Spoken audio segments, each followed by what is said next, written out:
नमस्कार मित्रांनो, लग्नाची वेळी या येणाऱ्या काही भागामध्ये असे होणार की जेव्हा वहूंच्या उपचारासाठी सिंधूही आलेले असते, तर वहूस एका क्षणात सिंधूच्या आवाजाने बाहेर आलेला असतो। त्याची तब्येतसुद्धा सिंधू आल्यामुळे खूप सुधारते, कारण एका क्षणात सिंधूचा फक्त आवाज ऐकून वंशमध्ये इतकासा बदल झालेला असतो। डॉक्टरसुद्धा सांगतात की हा एक मोठा चमत्कार आहे आणि जी व्यक्ती आल्याने वंशमध्ये इतकी सुधारणा होऊ शकते, तीच व्यक्ती या वहूंचा उपचारसुद्धा करू शकते। राघवला मात्र सिंधूचा राग असतो, कारण त्याला वाटत असते की कांता आणि सिंधूने लग्न केले, पण तसे काही नसते। शेवटी जो काही गैरसमज हा दोघांचा झालेला असतो, तो गैरसमज हा वंश आणि जे काही राशी असते या दोघांना तो सहन करावा लागतो। तेव्हा राघवने आणि राजश्रीने सिंधूला शेवटी तेथून जायला सांगितलेले असते, की कारण ते म्हणतात की सिंधू, तुझ्याशी आमचं कोणतंही नातं नाही, कारण तू ज्या दिवशी आम्हाला सोडून गेली, तू एकदा मागे वळून सुद्धा बघितले नाही आणि तू इतक्या दिवस जिवंत होती आणि आम्हाला वाटले की खरंच ॲक्सिडेंटमध्ये तू गेली, पण तू इतक्या दिवस एक कॉलसुद्धा का केला नाही। राजश्री म्हणते की सिंधू, मी तुला कोणते प्रेम देण्यात कमी पडले होते? एका सख्या आईपेक्षा मी तुला खरंच खूप प्रेम दिले होते आणि तू हे घर सोडून गेली, आमच्यावर काय परिस्थिती आली असेल याचा सुद्धा एकदा तुला विचार का आला नसेल। आणि मी जे काही माझ्या नातवाची सुख मला बघायचे होते, मी तुला किती अडवण्याचा प्रयत्न केला सिंधू, तरीसुद्धा तू माझं काहीच ऐकले नाही आणि स्वतःचा विचार करून तू हे घर सोडून निघून गेली आणि वंशला सुद्धा या जगातून तू कायमचे संपवले। वंशला तू मृत्यूला तूच कारणीभूत आहे, पण योगायोग असा असतो की जो काही वंश असतो तोच सिंधू आणि राघवचा मुलगा असतो, हे सत्य लवकरच सर्वांसमोर येणार असते। सिंधूला खूप वाईट वाटते, कारण इतक्या दिवस इतकी प्रेम करणारी माणसं आणि मी त्यांच्यासमोर इतक्या दिवसातून अशी जिवंत रूपात उभी राहिले, तरीसुद्धा त्यांना का आनंद झाला नसेल, अशी काय चूक केली मी, म्हणून सिंधूला वाईट वाटते, ती खूप रडू लागते। आणि या सर्वाचा परिणाम माझ्या मुलीवर नको, कारण या सर्वांचा राग आणि दोष जर राशीने बघितला तर तिला खरंच खूप वाईट वाटेल, कारण इतक्या दिवस बापासाठी जी मुलगी झुरते, तिला जर हे सर्व समजले तर तिच्या मनावर काय परिणाम होतील। म्हणून सिंधू म्हणते की नाही, आता वंशला माझी खरंच खूप गरज होती, वंशसुद्धा सिंधूशिवाय राहू शकत नव्हता, त्याला राशी आणि सिंधूचा खूप असा लगाव लागलेला असतो।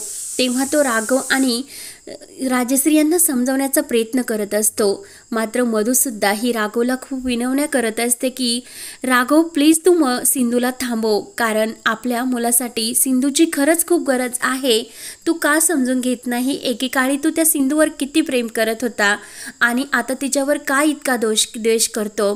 मधूला सुद्धा खूप पस्तावा येत असतो, कारण मधूसुद्धा खूपच बदललेली असते। तेव्हा मधूही राघवला कडक शब्दात समजावून सांगते की तू लंडनला वंशला घेऊन जा, नाहीतर कुठेही जा, पण त्याचा काही उपयोग होणार नाही, कारण वंशच्या मनामध्ये फक्त सिंधू आणि राशा ह्या भरलेल्या आहे। त्यामुळे तू प्लीज सिंधूला येथे थांबव, कारण सिंधू खरंच खूप चांगली आहे, असं ती समजावण्याचा प्रयत्न करत असते। त्यानंतर इकडे सिंधू ही रडत असते आणि त्याचवेळी ती बस स्टॉपवर येते आणि तेथे नांदगावला जाणारी परत ती तिकीटं काढू लागते। तेव्हा सिंधूला ते क्षण आठवतात, जेव्हा ती वंशला या घरातून घेऊन निघाली होती आणि ॲक्सिडेंट झाला होता। तेव्हा सिंधूला वाईट वाटते। तेव्हा शकू आत्या ही राशीला घेऊन येते आणि सिंधूला विचारते की सिंधू, अजून किती वेळ आहे आपल्याला रत्नबारकी कुटुंबात जाण्यासाठी? सिंधू म्हणत असते की नाही शकू आत्या, आता आपण परत त्या घरात नाही जाऊ शकत, आता आपल्याला परत नांदगावला जायचे आणि तुम्ही बसमध्ये राशीला घेऊन बसा। तर शकू आत्याला सुद्धा मोठा धक्का बसतो। राशी विचारत असते की आई काय झाले असे आणि आपल्याला वंशकडे का जायचे नाही? सिंधू काही उत्तर देत नसते। त्यानंतर इकडे वंशची तब्येत खूपच ही बिघडलेली असते आणि मधू खूप रडत असते। तेव्हा ती राघवबरोबर सुद्धा काहीच बोलत नाही। राघवच्या डोळ्यात सुद्धा खूप पाणी येत असते आणि तो मधूला विचारतो की सिंधू कुठे आहे आणि सिंधूला मी परत घेऊन येणार, मला माझी चूक समजली। तेव्हा मधू म्हणते की सिंधूने मी तिला फोन केला, पण तिने माझा फोनसुद्धा उचलला नाही। तेव्हा राघव एका हॉटेलमध्ये फोन करतो आणि सिंधू सावंत डॉक्टर तेथे आहे का असे विचारतो, तर ते हॉटेलचे मॅनेजर सांगतात की नाही, त्या आत्ताच बस स्टँडवर गेल्या, त्यानंतर इकडे राशी ही बसमध्ये बसायला तयार नसते. ती म्हणत असते की मला वंशकडे जायचे, आई मला तू कुठे घेऊन चालली. तर सिंधू रडतच राशीला आणि शुकवात्याला बसमध्ये बसण्यासाठी सांगते. इकडे राघव घाईने गाडी काढतो आणि सिंधूला घेऊन येण्यासाठी तो निघलेला असतो. तेव्हा राघव बस स्टॉपवर येतो आणि तेथील त्यांना विचारतो की जी काही नांदगावला जाणारी बस आहे ती केव्हा निघणार. तर ते सांगतात की नांदगावला जाणारी बस ही आत्ता एका क्षणात निघून गेली. तर राघव त्या बसला जाऊन पुढे आडवा होतो आणि ती बस थांबण्यासाठी सांगतो.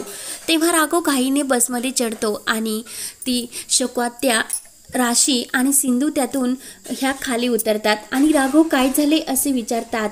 तर सिंधू बसला थांबवण्याचा प्रयत्न करत नसते, मात्र बस काही थांबत नाही आणि निघून जाते. सिंधू म्हणते की राघव हे असे काय, एकतर तुम्ही आम्हाला जाण्यासाठी सांगितले होते आणि आता आमची बससुद्धा का अडवली आणि आम्हाला का खाली उतरून घेतले. राघव काही बोलत नसतो आणि तो शुकवात्याला म्हणत असतो की गाडीत बसा. तेव्हा राघव म्हणतो की सिंधू माझी खूप मोठी चूक झाली आणि तू आल्याने वंशच्या तब्येतीत खूप अशी सुधारणा झाली. सिंधूला सुद्धा आनंद होतो. राघव म्हणतो की सिंधू प्लीज माझ्या मुलासाठी तू घरी चल आणि तो सिंधूला खूप विनवण्या करू लागतो. सिंधू म्हणते की एका अटीवर मी येण्यासाठी तयार आहे की आपल्यामध्ये जे काही मागे नाते निर्माण झाले ते आता आपल्या जीवनावर परिणाम नाही करू शकत आणि आपलं जे काही नातं आहे ते एक प्रोफेशनल असेल, म्हणजे एक डॉक्टर आणि एक पेशंट.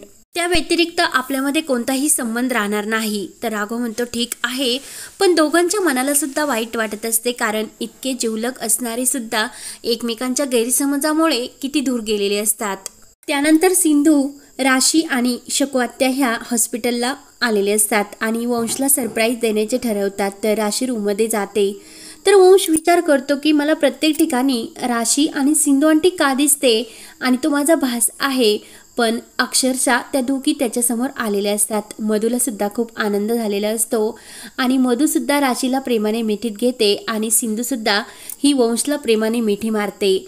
मधू आणि सिंधू यांच्यामध्ये खूप असे छान नाते निर्माण झालेले असतात. एकमेकींची त्या काळजी सुद्धा घेत असतात.